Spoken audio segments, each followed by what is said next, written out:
নমস্কার। স্বাস্থ্য সমৃদ্ধি চ্যানেলে আজকের আলোচনা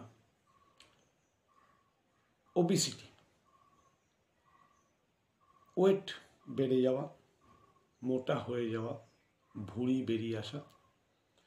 আজকের সমাজে এটা একটা বিশাল প্রবলেম হয়ে দাঁড়িয়েছে।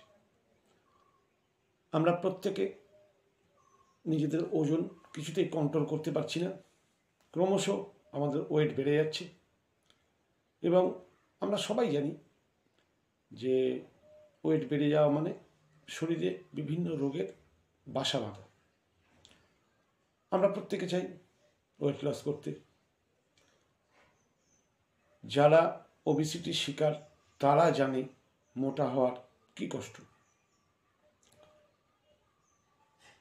আমার তো মোটা হওয়ার কষ্ট সম্বন্ধে অভিজ্ঞতা এখনও আসেনি, কারণ ঠাকুর আশীর্বাদে আমি এখনও নিজের শরীরকে ধরে রাখতে পেরেছি। কিন্তু যারা মোটা হয়েছে তাদের কষ্ট আমি রিয়েলাইজ করার চেষ্টা করি এবং আমার বিভিন্ন দিনের এর আগের বিভিন্ন রোগীর উপরে দেখে আমার যে অভিজ্ঞতা হয়েছে সেই অভিজ্ঞতা থেকে আজকে আমি সিদ্ধান্ত নিলাম এই ব্যাপারে কিছু আলোচনা করার দরকার। আজকে সোশ্যাল মিডিয়ার যুগে আমরা যখনই কোনো সমস্যায় ভুগি তা প্রথমে আমরা গুগলে ইউটিউবে সার্চ করি কি করে আমি রোগা হব। আমিও দেখেছি, আমিও কিছু সাইট ঘুরে দেখেছি যে বিভিন্ন লোক বিভিন্ন রকমভাবে বলেছেন। কেউ বলেছেন ব্যায়াম করো রোগা হয়ে যাবে, কেউ বলেছে খাওয়া ছেড়ে দাও রোগা হয়ে যাবে, কেউ বলছে খাও রোগা হয়ে যাবে, কেউ বলছে ওষুধ খাও রোগা হয়ে যাবে। কিন্তু আপনিও জানেন যে আপনি বহু চেষ্টা এগুলোর মধ্যে করেছেন, করেও রোগা হননি। বলপূর্বক জিম করতে গেছেন রোগা হওয়ার জন্য, সাইড এফেক্ট এসছে। আপনি কোনো মেডিকেশন নিয়ে রোগা হতে গেছেন, তার জন্য আপনার সাইড এফেক্ট এসছে, এটা আপনি জানেন। কিন্তু আসল ব্যাপারটা কেউ এখনো পর্যন্ত আলোচনা করেনি যে মোটা আমরা কেন হই। আমি এখানে আজকে তিনটে বিষয় নিয়ে আলোচনা করব।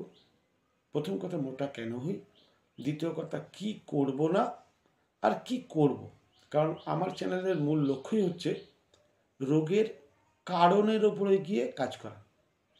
রোগের পিছনে দৌড়ে কোনো লাভ নেই। আমরা সবসময় ওষুধ খেয়েছি মোটাপা কমানোর জন্যে, জিম করেছি মোটাপা কমানোর জন্যে, কিন্তু মোটাপা খুব সহজে এমনি কমানো যায়, এটা আমার বিশ্বাস। প্রথমে বলে রাখি, এটা কোনো মেডিকেল অ্যাডভাইস নয়। আমি কোনো ডাক্তার নই, আমি সিম্পল একজন নিউরোথেরাপিস্ট এবং আমি শুধু লাইফস্টাইল বদলে বিভিন্ন রোগকে ঠিক করার রাস্তা দেখাই মাত্র। এটা আমার অর্জিত অভিজ্ঞতা। আপনারা আমার এই অভিজ্ঞতাকে নিজের উপরে অ্যাপ্লাই করে দেখতে পারেন। তবে এতে আমি যা বলবো তাতে কোনো সাইড এফেক্ট নেই, অতএব ক্ষতি হওয়ার কোনো চান্স নেই। আপনার ইনভেস্ট সেরকম কিচ্ছু নেই। আপনার শুধু থিঙ্কিংটাকে চেঞ্জ করতে হবে, অর্থাৎ আপনার চিন্তাভাবনা এবং রোগের কারণটাকে জানতে হবে। মজার ব্যাপার হচ্ছে, আমি আসল বিষয়বস্তুতে আসছি। মজার ব্যাপার যেটা, সেটা হচ্ছে আমাদের শরীরে ধীরে ধীরে মোটাপা বাড়তে শুরু করে। যখন প্রথম বাড়তে শুরু করে আমরা ইগনোর করে যাই। আমরা প্রথমে বলি বাহ দেখতে খুব ভালো লাগছে, শরীরটা খুব ভালো হয়েছে। কিন্তু আমরা দেখি না পৃথিবীতে মানুষ বাদে কেউ মোটা হয় না, কেউ তার ওয়েটের বাইরে যায় না। কারণ তাদের লাইফস্টাইলে ভগবান প্রদত্ত নিয়মের ওপর তারা চলে বলেই তারা মোটা হয় না। মানুষ আজকে মোটা হচ্ছে। আপনি ফলো করে দেখবেন যে তুলনামূলকভাবে শহরের লোকের চাইতে গ্রামের লোক কিন্তু মোটা কম। কারণ তারাও আজকের এই লাইফস্টাইলে চলছে, কিন্তু তাদের মধ্যে আয়ের তুলনায় ব্যয় বেশি আছে। অর্থাৎ তারা ফিজিক্যাল ওয়ার্ক বেশি করে, কায়িক পরিশ্রম করে, তাদের স্ট্রেস ফ্রি থাকে, যার ফলে তাদের মোটা হওয়ার প্রবণতা শহরের তুলনায় গ্রামে কম। কিন্তু শহরের কালচার কী হয়েছে, প্রচুর পরিমাণে খাবো আর শুধু কম্পিউটারে টাইপ করার জন্য আঙুল নড়বে আর একটু বুদ্ধি কাজ করবে, ব্যাস। বাকি শরীরে বাকি গাড়িতে যাব, গাড়ি ছাড়া চাপবো না, হাঁটাহাঁটি বন্ধ, ব্যায়াম বন্ধ। তাহলে এর জন্য মোটাপা বাড়ার একটা বড় কারণ। তবে মোটাপা বাড়ার একটা ভাইটাল কারণের উপরে আপনারা এর আগে কোনো দিন আলোচনাটা শুনেছেন কিনা আমার জানা নেই। আমার এই বিষয়বস্তুটা আপনারা একটু ভালো করে ভেবে দেখবেন। আমাদের এই মোটাপা কমানোর জন্যে বা বাড়ানোর জন্যে একটি শরীরের হরমোন খুবভাবে দায়ী। হরমোনটির নাম লেপটিন। হরমোনটার নাম লেপটিন। এই লেপটিন হরমোন অ্যাকচুয়ালি মানে এর যে প্রোডাকশন ফ্যাট সেল থেকেই হয়, আর আমাদের হাইপোথ্যালামাস এটাকে রেগুলেট করে। তা লেপটিন হরমোন যদি তার কম হয়ে যায় তখন কি হয়, লেপটিন হরমোন এমন একটা সিগন্যাল নিয়ে গিয়ে হাইপোথ্যালামাসকে দেয় যে আমার পেট ভরে গেছে, আর খাওয়ার দরকার নেই। এই সিগন্যালটা বহন করে লেপটিন হরমোন। কিন্তু যখনই লেপটিন হরমোন কম হয়ে যায় শরীরে বা ইনঅ্যাক্টিভ হয়ে যায়, তখন কি হয় যে আমাদের এই সিগন্যালটা দেওয়ার কেউ নেই, ফলে আমরা প্রয়োজনের চেয়ে অনেক বেশি খাবার খাই। প্রয়োজনের চেয়ে অনেক বেশি খাবার খাওয়ার ফলে আমাদের আরও আরও আরও ফ্যাট বাড়ে। এই যে লেপটিন হরমোন সম্বন্ধে একটু জানার দরকার আছে, আপনারা যদি একটু জানার চেষ্টা করেন। লেপটিন হরমোন যে প্রথম অল্প অল্প মোটা হতে শুরু করলো, তার মানে তার লেপটিন হরমোন আরও বিগড়াতে শুরু করলো। এই লেপটিন হরমোন এই মোটাপাকে আটকায়, আবার এই মোটাপাই লেপটিন হরমোন প্রোডাকশনকে কমিয়ে দেয়। কি মজার জিনিস। খাওয়া দাওয়া তো একটা আছে যে লেপটিন হরমোনকে ইমব্যালেন্স করতে সাহায্য করে। লেস ফিজিক্যাল অ্যাক্টিভিটিস লেপটিন হরমোনকে কন্ট্রোল করতে মানে কমিয়ে ফেলতে সাহায্য করে। প্রপার স্লিপ না হওয়া, অর্থাৎ সঠিক ঘুম না হওয়া। আজকাল তো কালচারই হয়ে গেছে রাত 12টা 1টা 2টোয় শুতে যাব, আর বেলা 9টা 10টায় উঠব, উঠেই নাকে মুখে গুঁজবো, ছুটবো অফিস। তো এই প্রপার স্লিপ না নেওয়া, প্লাস আজকাল প্রত্যেকের স্ট্রেস, মানসিক চাপ, অফিসের চাপ, সংসারের চাপ, রাস্তায় চাপ, রাস্তায় বেরোলে অ্যাক্সিডেন্টের একটা চাপ, বিভিন্ন রকম চাপ আমরা প্রতিনিয়ত নিয়ে চলেছি। স্ট্রেসও লেপটিন হরমোনকে ইরেগুলেট করে। এছাড়া আরও সমস্যা আছে। আমি তো যেহেতু বিশেষজ্ঞ নই, আমি এর বেশি এ ব্যাপারে বলতে চাইছি না, সময়টাও বেড়ে যাবে। তাহলে এটা বুঝলেন যে লেপটিন হরমোনকে রেগুলেট করাটা খুব দরকার। আচ্ছা, আপনি তো মোটা হয়ে গেছেন, আপনার তো এখন লেপটিন হরমোন অলরেডি শরীরে কম, বাড়াবেন কী করে? বাড়াতে গেলে আপনাকে 3টে জিনিসের উপর খেয়াল রাখতে হবে। 1, প্রোটিন ইনটেক কম করতে হবে। আমরা কথায় কথা শুধু প্রোটিনের পিছনে দৌড়াচ্ছি। প্রোটিন ইনটেক কম করতে হবে। ফ্যাট ইনটেক কম করতে হবে। কার্বোহাইড্রেট ইনটেক কম করে। 3টে জিনিস, কার্বোহাইড্রেট, ফ্যাট এবং প্রোটিন। এই 3টে জিনিসের পিছনে আমরা ছুটি। ভগবান দেখুন এত মানে সিস্টেমটা তৈরি করেছিলেন যে আমাদের খাবারে, অর্থাৎ যে র ফুড, কাঁচা ফল সবজি, তাতে ফ্যাট আছে, কার্বোহাইড্রেট আছে, প্রোটিন আছে, বিভিন্ন জিনিসে বিভিন্ন রকমভাবে মিক্স করে উনি পাঠিয়েছেন। সিজনে উনি চেঞ্জ করেন। তাহলে আমরা সেই ফ্যাট, সেই কার্বোহাইড্রেট, সেই প্রোটিনের উপর বিশ্বাস হারিয়ে আমরা এখন কুক ফুডে তেল, ঘি, ছানা, মাখন, অ্যানিম্যাল প্রোটিন এর পিছনে দৌড়াচ্ছি। আপনি খাচ্ছেন, কিন্তু আপনার যে ব্যয় ঠিক মতো করছেন না বলে আপনার শরীরে সেটা জমা হচ্ছে, সঞ্চিত হচ্ছে। এবার যখনই জমছে, আপনি তো দেখছেন পেটটা মোটা হয়েছে, ওজনটা বেড়েছে, পেটের ভেতরের অর্গ্যানগুলো, প্রত্যেকটা অর্গ্যানের গায়ে প্রচুর পরিমাণে ফ্যাট জড়িয়ে গেছে, যারা ফ্রিভাবে কাজ করতে পারছে না। ফলে আপনার টোটাল মেটাবলিজম বিগড়ে যাচ্ছে, ফলে হাজার রকম রোগের সমস্যা আপনার শরীরে বাসা বাঁধছে। অতএব আপনাকে মাথায় রাখতে হবে যে লেপটিন হরমোনটা আপনাকে ইনক্রিজ করতেই হবে। আচ্ছা, লেপটিন হরমোন ইনক্রিজ করতে গেলে আপনাকে সবার প্রথম ফ্যাটকে গলাতে হবে। ফ্যাট আপনি শুধু ব্যায়াম করে গলাতে পারবেন না, শুধু ওষুধ খেয়ে গলাতে পারবেন না, পারেননি, আপনিও দেখেছেন পারেননি। টোটাল একটা প্রসেসের মধ্যে দিয়ে আপনাকে যেতে হবে। তার জন্যে আপনাকে প্রথম কিছুদিন অবশ্যই কষ্ট হবে। সেই জন্যে আমাদের যে ডায়েট আমরা পরীক্ষা করে দেখেছি, যদি র ফুড বেশি পরিমাণে খান, র ফুড অর্থাৎ কাঁচা খাবার, সিজন অনুযায়ী খাবার, সিজনাল এবং রিজনাল, অর্থাৎ অফ সিজনের খাবার খাবেন না, আর রিজনাল অর্থাৎ যেটা আপনার সস্তা মনে হবে সেই খাবার খান। অর্থাৎ র ফুড যদি বেশি করে এখানে খান তাহলে তাতে অস্বাস্থ্যকর প্রোটিন, ফ্যাট এবং কার্বোহাইড্রেট নেই। কিন্তু যখনই আপনি আজকালকার পালিশ চাল খাবেন, লো ফাইবার ফুড খাবেন, মানে যেসব খাবারে ফাইবারের পার্সেন্টেজ কম, বা আপনি যে কোনো অ্যানিম্যাল প্রোটিন খাবেন, যে কোনো অ্যানিম্যাল, মাছ, মাংস, ডিম, ঘি, দুধ, ছানা, মাখন, এগুলো আপনার শরীরে এখন এত দরকার নেই। আপনি নিজে বেশি খাচ্ছেন, আপনি কি করে ব্যায়াম করে কমাবেন? আগে আয় কম করুন, তবে তো আপনার ব্যালেন্সটা আসবে। আপনি এতদিন ব্যয় কম করেছেন, আয় বেশি করেছেন। ভালো করে বুঝুন জায়গাটা, ব্যয় কম করেছেন, আয় বেশি করেছেন। আপনি ব্যয় করতে পারছেন না, তাহলে আয়টা কমিয়ে দিন। অর্থাৎ কিছু দিনের জন্য, কিছুদিন আপনি টোটাল প্রসেসটা যদি 3 মাস ফলো করেন, 3 মাসে আপনি দেখবেন ন্যাচারালি আপনার ওয়েট কীভাবে কমে যাচ্ছে। আমি কখনোই বলবো না যে 7 দিনে 5 কেজি কমে যাবে, 15 দিনে 10 কেজি কমে যাবে, এটা সম্ভব না, এভাবে ওয়েট কমে না। কিন্তু আপনি যদি শুধু ডায়েটে চেঞ্জ করেন, অর্থাৎ র ফুড খান, আর সূর্য ডোবার পরে খাওয়াটা ছেড়ে দিন, লেট নাইট ডিনার একদম করবেন না। আপনি রাতের খাবার খাচ্ছেন আর 10টা, 11টা, 12টায়, আপনি খাওয়ার পরেই বিছনায় চলে যাচ্ছেন, আপনার ওই যে কার্বোহাইড্রেট, ওই যে প্রোটিন, ওই যে ফ্যাট নিলেন, সেটা শরীর ইউজ করছে না, সেটা ফ্যাটে কনভার্ট করে যাচ্ছে। আপনারা যারা মোটা তারা প্রত্যেকে দেখবেন আপনারা লেট নাইট ডিনার করেন, ঠিক আছে?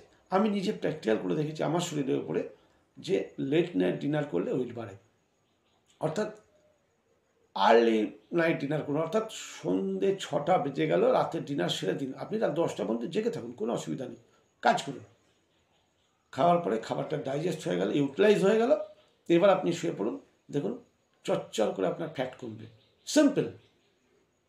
কি করবেন না, কি করবেন বললাম, যে আপনি র ফুডের পরিমাণ বাড়ান, আর অ্যানিম্যাল, আর সন্ধ্যে 6টার পরে আর খাবেন না, লেট নাইট ডিনার বন্ধ করুন, এটা করুন, সিম্পল।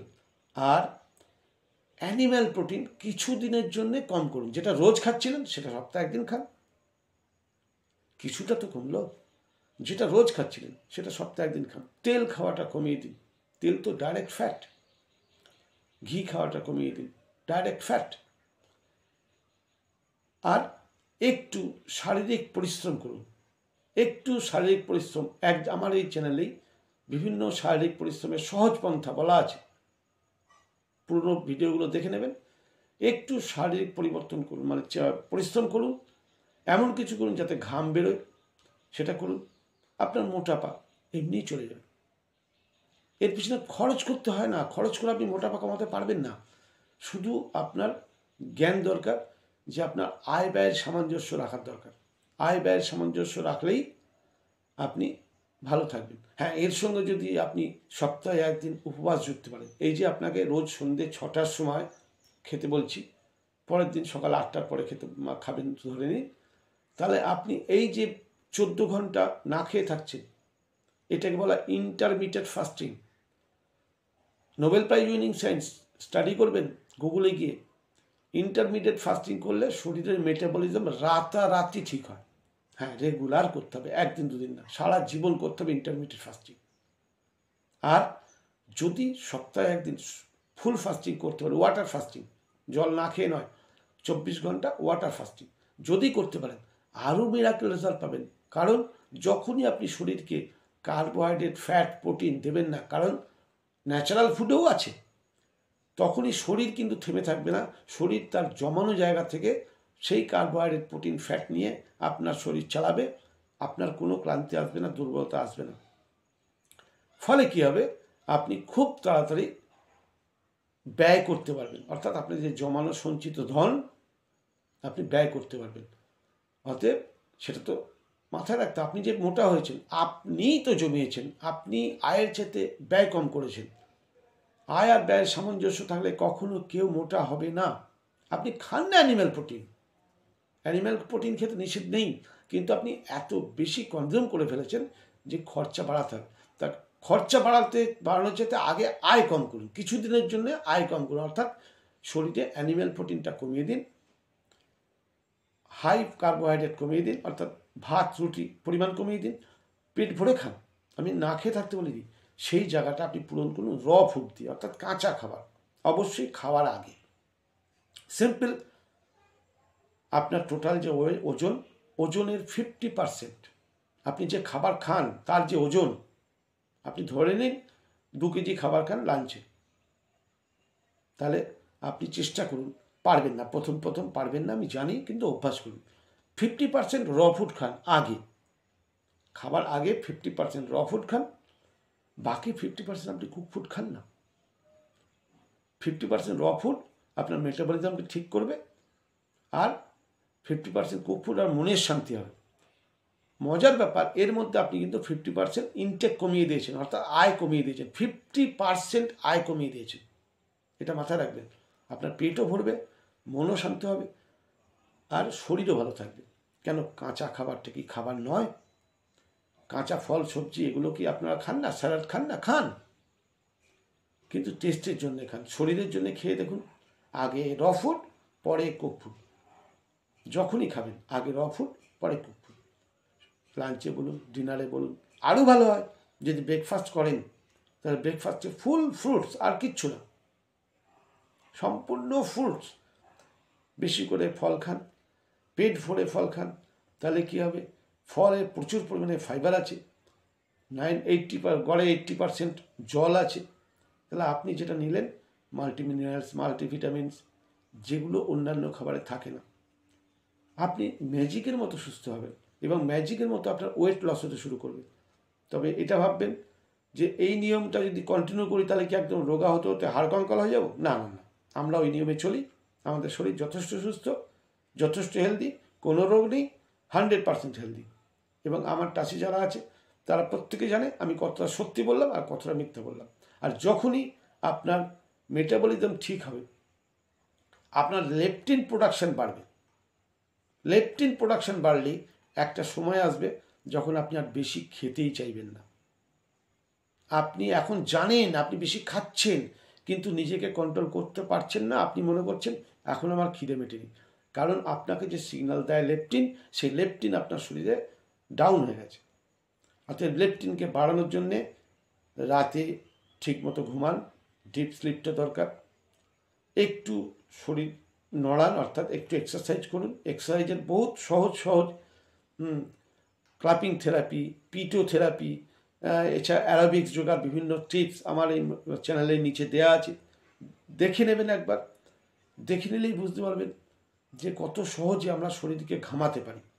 আপনি 10 মিনিট যদি ক্লাপিং থেরাপি করেন ঠিক মতো, আপনি ঘেমে যাবেন, ওটাই তো আমার দরকার, ঘাম হওয়া, অর্থাৎ এক্সট্রা যে ক্যালোরি বার্ন করা। আমরা যাই করতে যাই ক্যালোরি লাগে, আমরা যে কোনো, এই যে আমি কথা বলছি তো আমার ক্যালোরি বার্ন হচ্ছে, অর্থাৎ ক্যালোরিকে বার্ন করুন। ক্যালোরি ইনটেক কিছুটা হিসাব করে করুন, হাই ক্যালোরি ফুড কি সার্চ করুন, ক্যালোরিওয়ালা ফুড কমান, ফাইবারওয়ালা ফুড বাড়ান, আপনি খুব তাড়াতাড়ি সম্পূর্ণ সুস্থ হয়ে যাবেন।